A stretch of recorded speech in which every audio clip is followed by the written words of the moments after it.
Hello, everybody. Welcome to Townsend 909, or welcome back if you're a lovely viewer. Uh, Today, this week on this Saturday, me and Bryers from Bryers Music Showcase, we're going to be reviewing the Mamas and Papas self-titled album, aptly named Mamas and Papas. And I have one copy here, and I have it framed over there. So, needless to say, I own two copies, so I should tell you how much I like the album right away. Nice. So is there a difference between those two? There is not. I do want to get a mono copy eventually. The other one costed me just like $2, and it was like in mint condition almost. Wow, cool. And I'm like, crap, it's a steal. I gotta buy this. Yeah, that's good. It was still in shrink. Well, shrink wrap was falling apart, but it was in the shrink wrap and everything. I'm like, crap, let's buy it. But I do want to own it. I do want to own a mono copy because the mono copies are a lot better sounding, especially on one particular song, which I'll be going into. Anything you like to add, or no? I know you like to give a history lesson before the album, so I'll let you get to it. Yeah, so I have not heard this album prior. Obviously, I was already very familiar with the debut, which I still have behind me there. But yeah, I didn't really explore. So this is like completely new territory for me. So let's quickly go over the history, of course. So this was released months after their debut. So if I remember correctly, the debut came out in February or January, somewhere around there. And this came out in September of 1966. So even though there was only they were months apart, many things happened in between that short amount of time. So the biggest thing, of course, was that during in June of 1966, they fired Michelle due to all the infidelity she was involved with. We kind of talked about that before. Gene Clark, Roger McGuinn, even Denny Doherty as well. So yeah. And then that was happening during it happened after the making of that album, and it happened like after the Birds made Fifth Dimension, I believe. Right. Yeah. So of course, yeah. Like I said, Michelle was hooking up with Denny, and then when Cass found out, she was pissed off because she actually had a crush on Denny. So right there, the love rectangle has fully starting to show the cracks in the band. And so while Michelle was gone, they actually were able to find a replacement by the name of somebody named Jill Gibbons, and they actually got her because she was actually the girlfriend of the producer Lou Adler.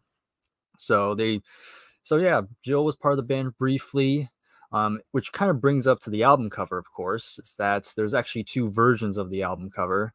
Obviously, this is probably this is the original. This is the more popular version, but there actually do exist another version of the cover where it's instead of Michelle, it's actually Jill on the front. They actually photoshopped her on top of Michelle.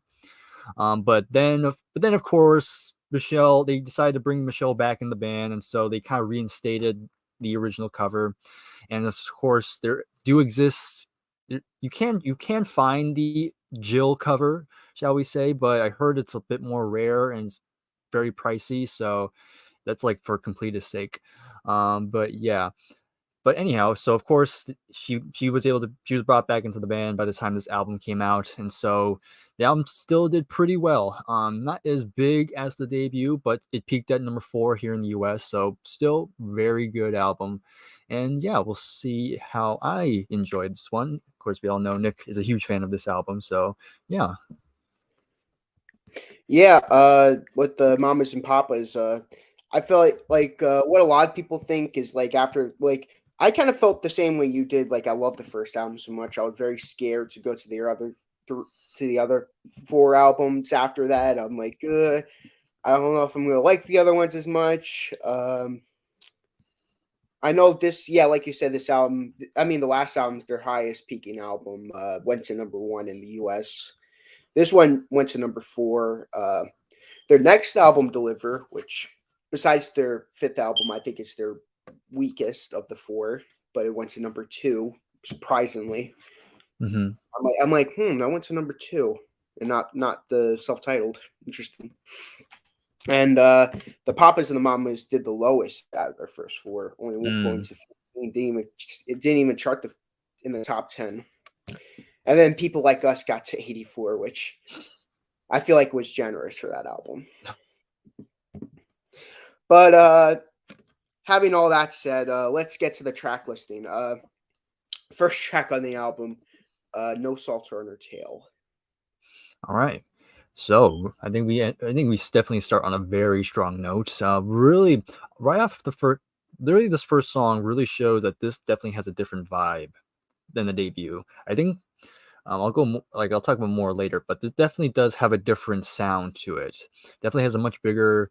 Everything sounds a bit bigger. There's a lot more instrumentation. The organ and keyboard playing is very good, of course, and that's because Ray Manzarek of The Doors actually provides a lot of the keyboard and organ on this track. And yeah, you can definitely hear, and yeah, it definitely sounds really great.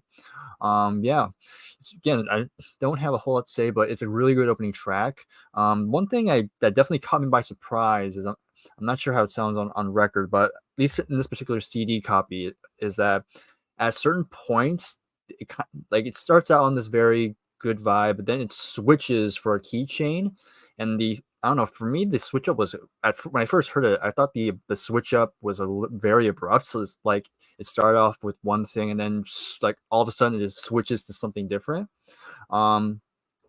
Pretty interesting. Like I I'm I like it, but I kind of felt like it could have been a smoother transition into it. But that's just me. But overall, still a very good opening song. Yeah, it's like that on record. I don't know if the mono versions are like that. I have 2 stereo copies. Like I said, there is one song in particular that does suffer in stereo. That's a lot better in mono. Like I said, I will be going into that when we get to that song. But yeah, what an amazing song! It's about like letting her go, no salt on her Mhm. tail. Love the lyrics on this one. This is besides the last album. This album has the most originals on it. Like having I think 10 out of the 12 songs being all 10 out of the 12 being originals, and I think 2 of them are covers. I know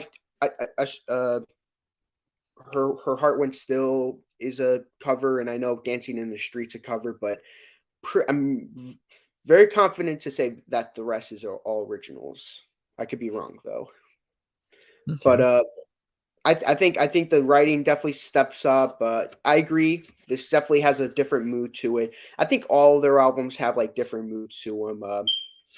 I happen to prefer this the best. Their debut was more of a sunshiny pop California feel good Mhm. record. This is more of a. I consider this to be their darkest album. Mm. Definitely Okay. their fourth album, The Papas and the Mamas. That's their most experimental album and delivers their more. I don't know how to describe the third album, but all 4 of their albums in the '60s are all different from one another. Like they don't. That's what I like about the Mamas and the Papas is that even though they have a sound to them, all their albums, like I could tell which songs from which album. Mm. Not because of how many times I listen to it, but it just has like every album has a feeling towards it, and this was Yeah. more. You could tell it. You could really tell it on the second side of the record, but this first side too, you could tell. But yeah, there's no salts on her tail. Right away, it's kind of hinting towards what happened in between albums, like sort of letting Michelle go. But yeah, what's up, Jason? Hey, Jason. Reviewing the second Mamas and Papas album. We just went over the first track, No Salts on Her Tail. Next song on the album, Trip, Stumble, and Fall. Okay. This one I didn't write a whole lot about it, but that doesn't mean it's a bad song. Like this was another pretty fun song. Like this was written by John and Michelle.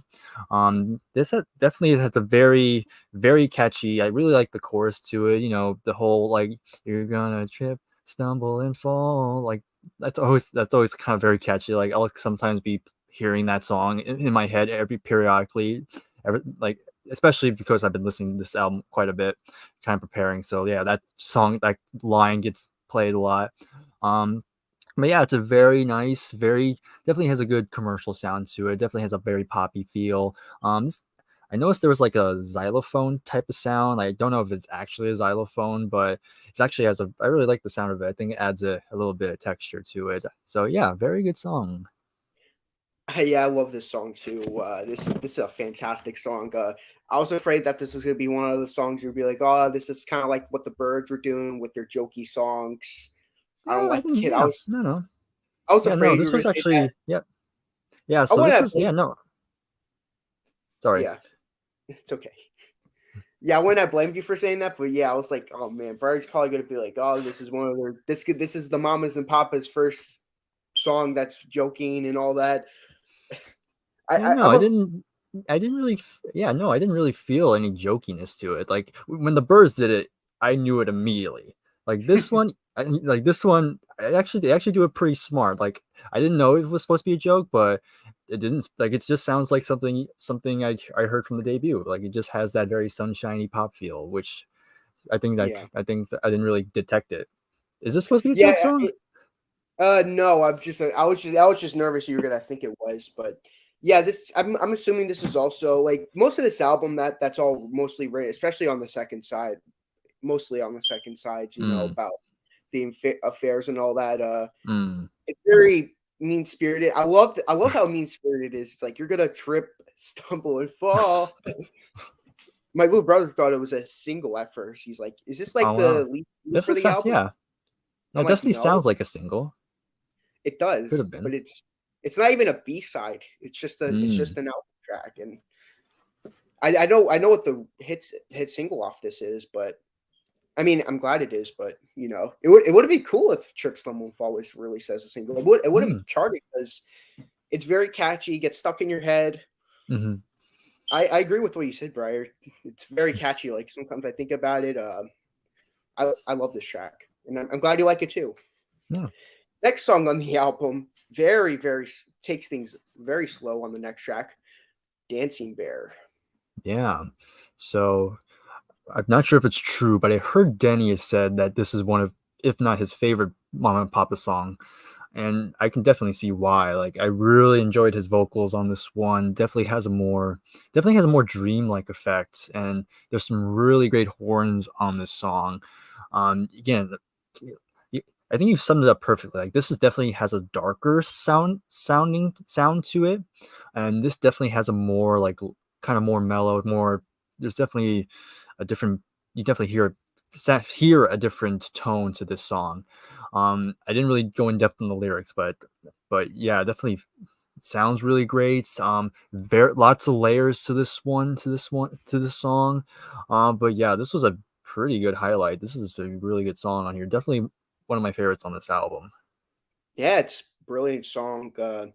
I definitely it's like I don't know, it's such a great song and it was like a tiny like there's like a compilation and it's like has like Mama Cass and John Phillips narrate like talking before the song sometimes. Interesting. I forgot what it was. I'll show you what it is after the stream, but like at the end of Dancing Bear, John Phillips is like, "Oh, it was a good song, but I feel like I should have put more time into writing this." And I'm like, "Nah, I think you did a good Hmm. job, John Phillips. Yeah. I I think it's perfect as is.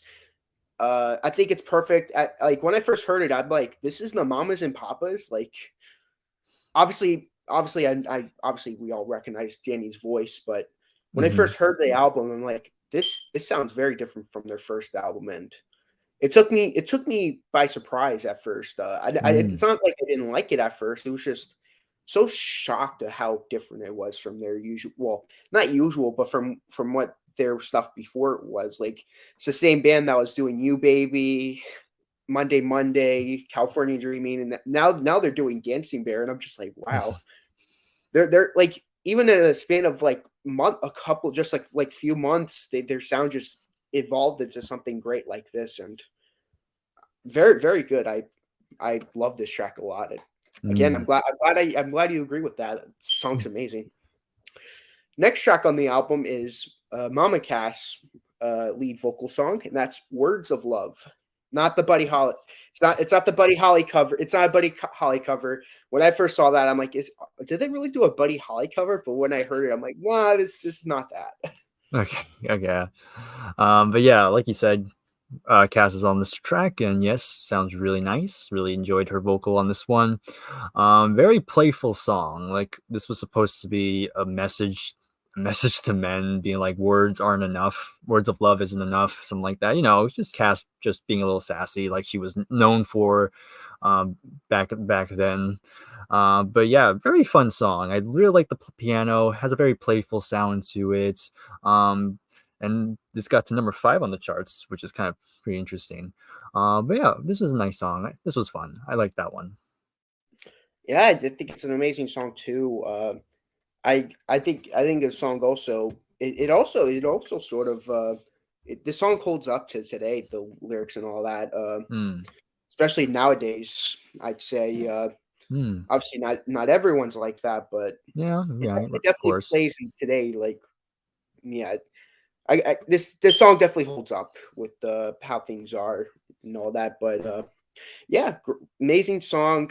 She kills it on the song. I'd say this is the best. Like every album has that one song that she solos on. Like I Call Your Name. This song, Sing for Your Supper from Deliver. Dream a Little Dream for Me of Me on their fourth album. Every all their 4 albums have that at least one song that's like that, and I'd say this is probably the best of all those. But yeah. Next song on the album, My Heart Stood Still. All right. So here we have a cover, and this cover apparently dates back to the 1920s. So that's pretty surprising.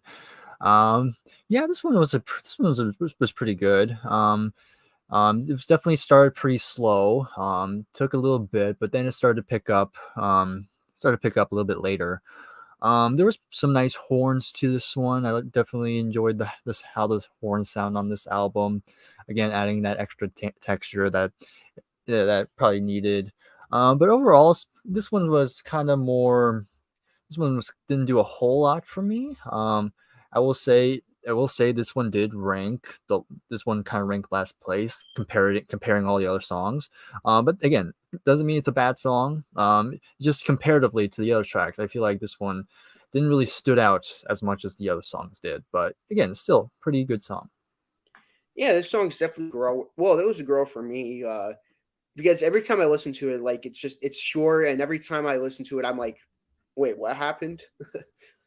Like it just so Hmm. I love how it starts slow and it just picks up, and it's just one of those songs where it's such a mamas and papas thing where it starts off slow and then just it ends, and you're just like, wow, like man, that's great. And yeah, I don't like just like the debut. I don't think there's a weak song on this album. I think every song on this album is great. But I'll see if you agree with the score I say at the end. I'm telling by how it is now. I'm assuming you'll be agreeing with me, but I could be wrong. But yeah, this is an amazing song. Definitely great cover. Definitely made their own. Next song on the album, "Dancing in the Street," closes out side one. All right, so now we follow up with another cover. This is a classic one. Many people have done it before, and again, Cass is on is taking lead vocals as well. And yeah, I thought this was a pretty fun cover. I think Cass does a really good job on it. Some nice guitars on here. The drumming's also really stand out in this one. Then you have a little keyboard solo, I thought was pretty cool. The ending kind of gets a bit weird because you have a bit, I don't know, like I don't know, Cass is like there's like this weird like call, like Yeah, Cass is like talking to something. Uh, and I could have done without that. I don't think that was needed. But again, it's a very fun cover, and yeah, I think they do a very good job, and they really do make it their own. yeah. I disagree with Joe and Kremser from Taste Like Music. I think this cover is Hmm. amazing. Mm. They said it was a lousy cover, and I'm like, I don't agree with that one bit. They're like, for every my girl, there's dancing in the street. I'm like, yeah, but the other way around. I'll go more into it when I'll go more into when we review when we review the Deliver Hour album. It's not a bad cover, My Girl, but definitely not as good as Dancing in the Street.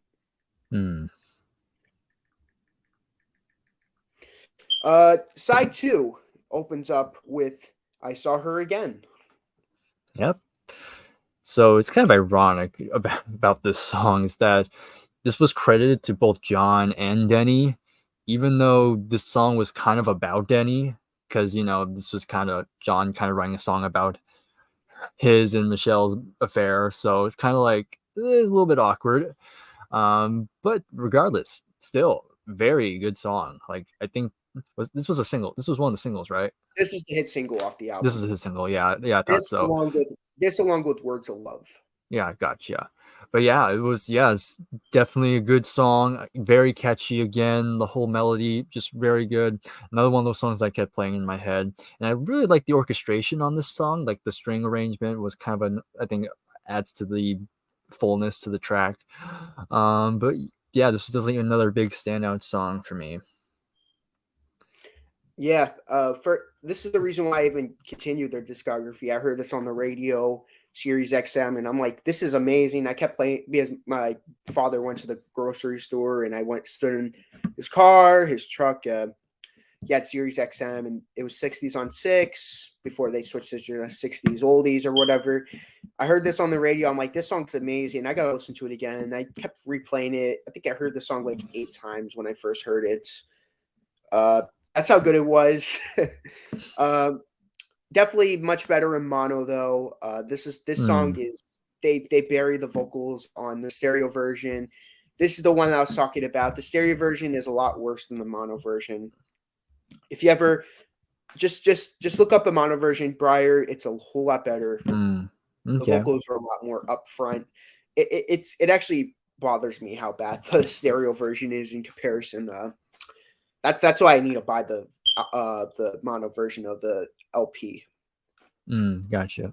But yeah, what an amazing! This is like the California Dreaming of the album, for sure. Yeah, I'd say so. The big hit off the album, and it's weird that like they always start. I mean, well, yeah, the first 2 albums they have their big hit on the first song on the second side. But yeah, I agree. Great song. Second song on the second side is Strange Young Girls. Okay, so little admission. When I first heard this song, at first I didn't care for it. Because it was kind of it was kind of a slower song. But upon again, I was listening to this album a lot, kind of preparing for this. And yeah, over time, it really started to grow on me more because I was starting to notice all the other good things about it. The piano, keyboard, guitar that are on this track, just really cool. And the intro too. Like you hear that intro is like very, like gets your attention. Like I think they do a really good job on that intro. And the harmonies on this track definitely has a more darker, almost haunting quality to it, which again definitely appeals to me. I mean, this whole song definitely has a more haunting feel to it, which I think, yeah, it was definitely over time. It's really started to resonate with me. So yeah, this was a really good song. So yeah, this was nice. I'm glad you like it. I thought you were gonna not like it. At first I didn't, but yeah, first those two actually grew on me, but it's the first it's 6 songs on this side, but these 5 songs I saw her again in this song and the other 3 songs is just so dark, and this song's probably their most. I'd say this is their most psychedelic song. I'd say.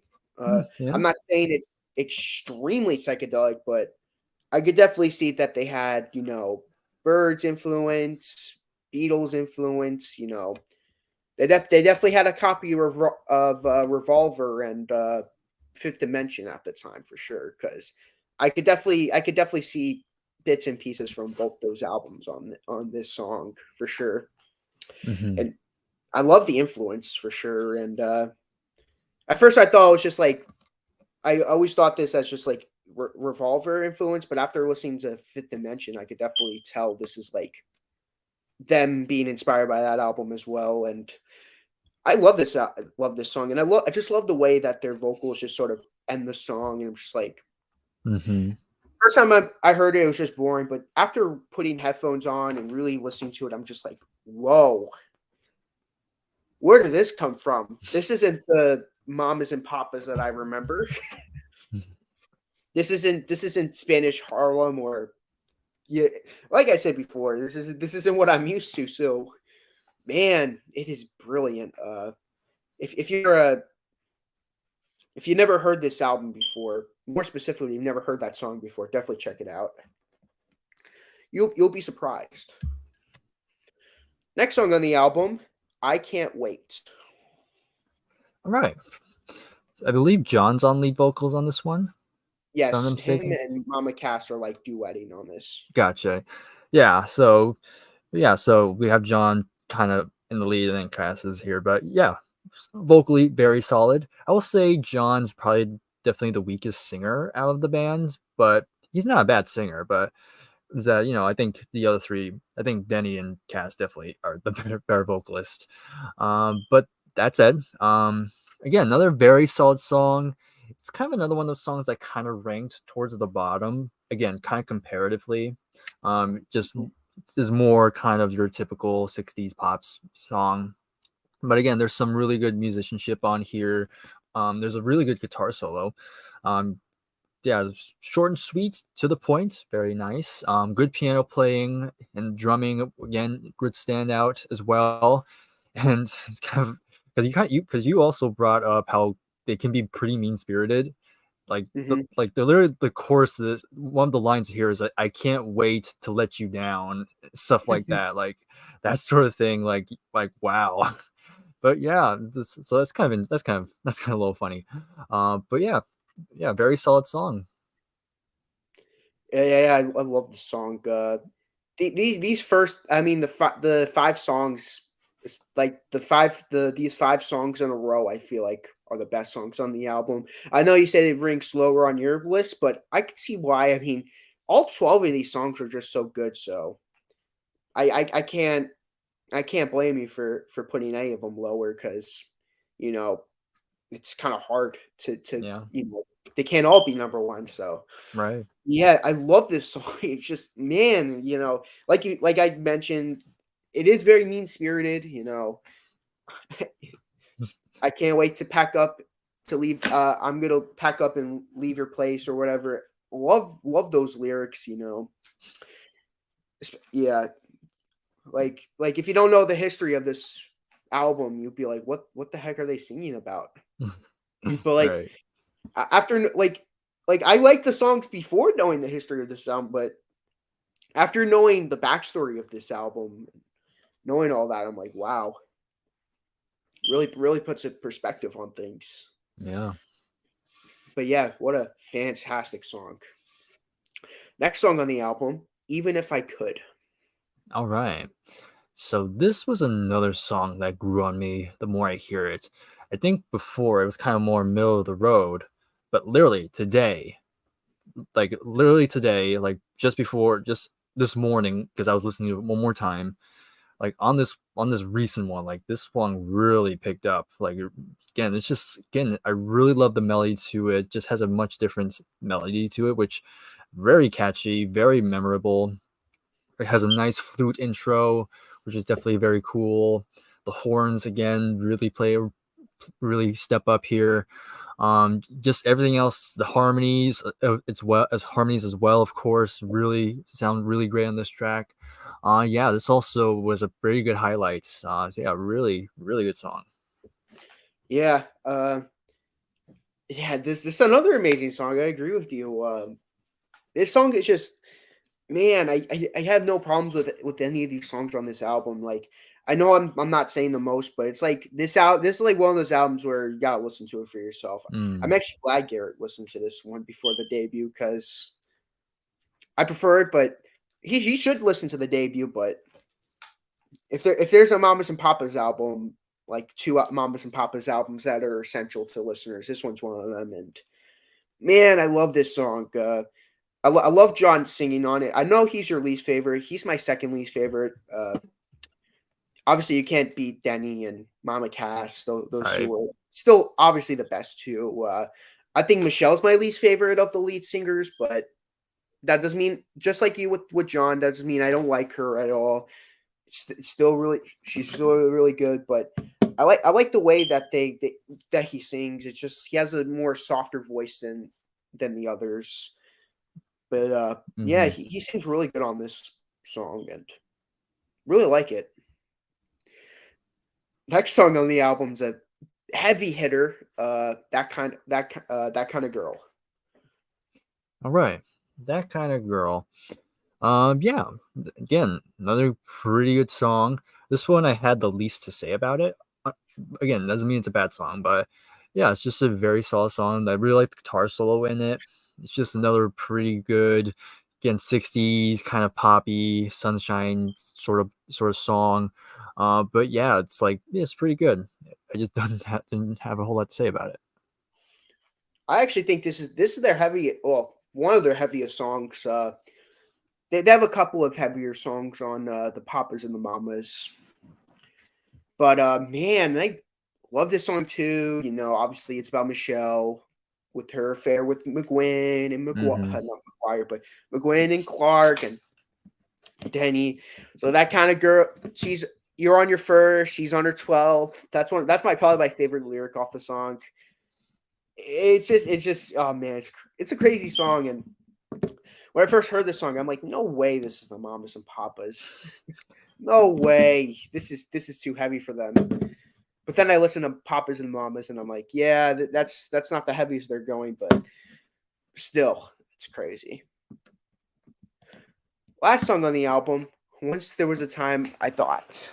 I think that's how. All right. Yep. Yeah, you got it right. Yeah, you got it right. Yes. So surprised because obviously when I bought this, I can see the times on here and it's not even a minute long. So I was like, okay, I was kind of expecting this to be my last place. Shockingly, it wasn't, because it's just really the harmonies were kind of the big saving, because I think the harmonies sound really good on here.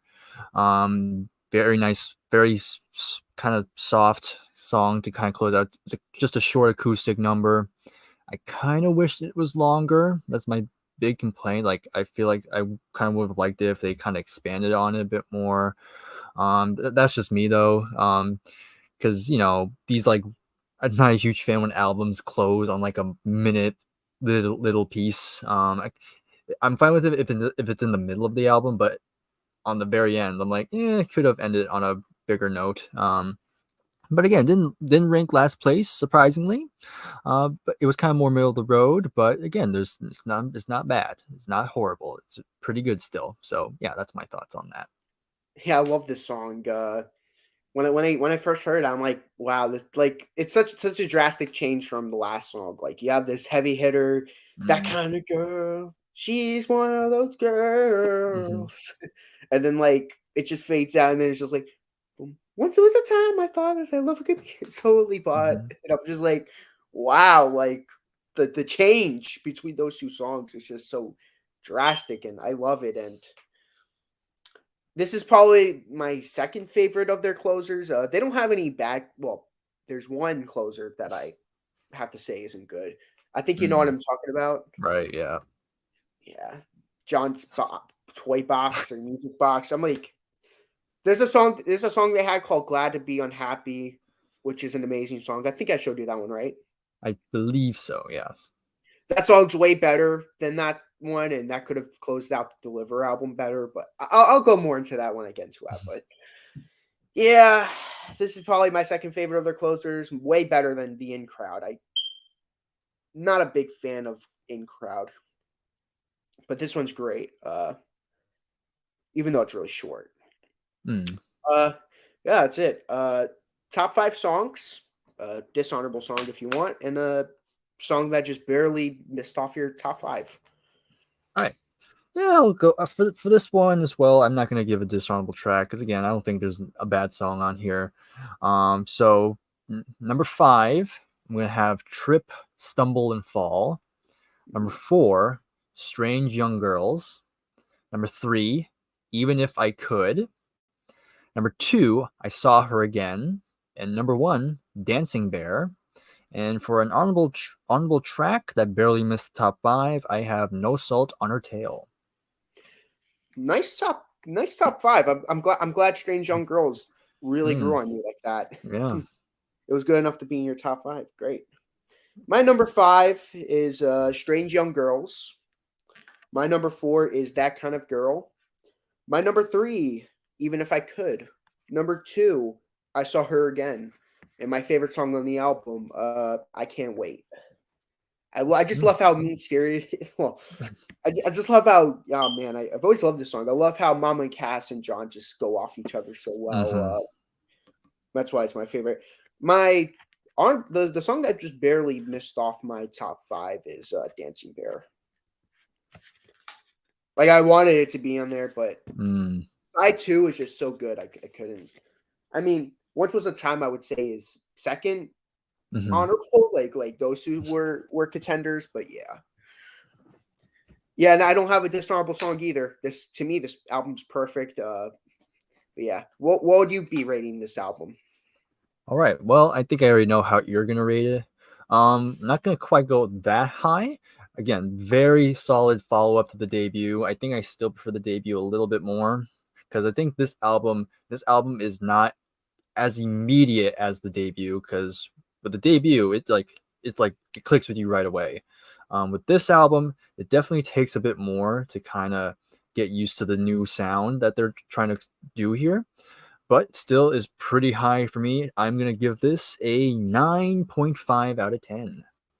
It's a great rating for well, I wouldn't say it was your first listen, but yeah. So, I mean, that might have been higher than a lot of the Birds ratings you did. Yeah, oh yeah, definitely. What did you rate Younger Than Yesterday again? I think Younger Than Yesterday. Yeah, let me just double check. I don't think you did 10 out of 10 for Younger Than Yesterday. No, I don't think I did. But let me just double check because I still have my old notes from back in the day. But yeah, let me double check. Oh no, it's somewhere around here. There it is. I gave it an 8.5.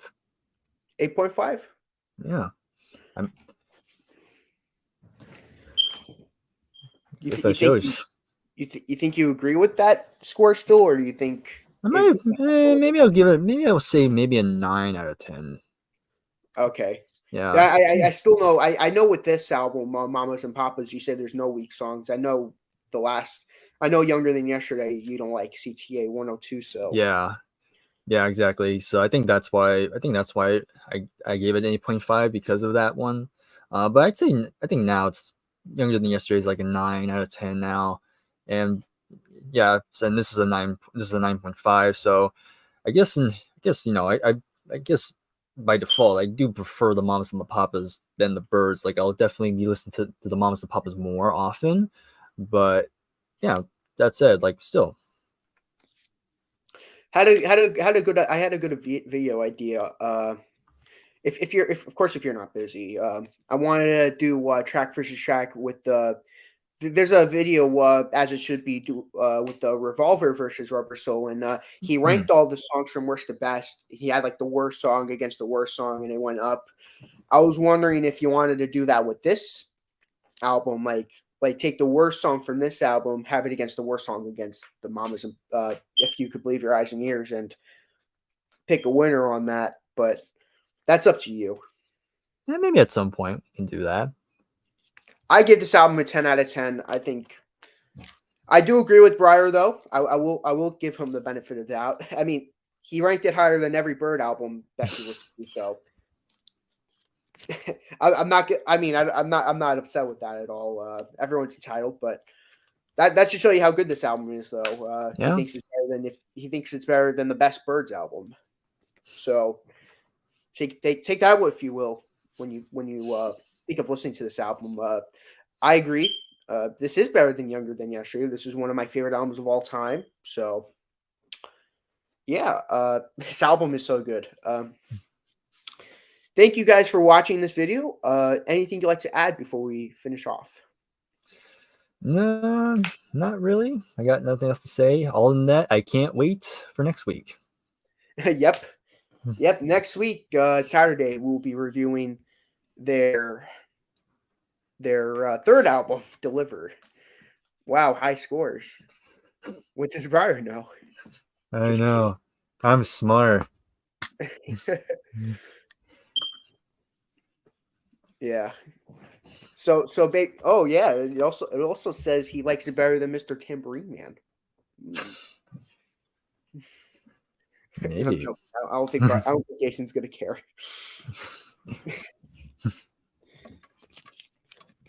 Watch Jason's gonna not want to do the moving pictures review now.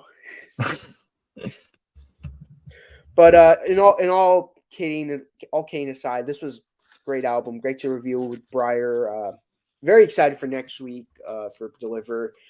We talked about it, and we're after the Mamas and Papas, we decided to go with Black Sabbath next. Very excited to review them because they're one of my favorite rock bands of slash pre-metal bands of the 70s. Of course, Ozzy Osbourne and all that. Super stoked to review those albums when we get to it. We're in between the two series. Me and Briar decided before in between the series we're gonna have just sort of like a video, just not like kind of like what we did with Billy Nichols. We're just gonna have a non-series video in between series. We decided to do top 10 bonus tracks from Bird's albums that should have been on the album that it was recorded for. But thank you guys for watching, and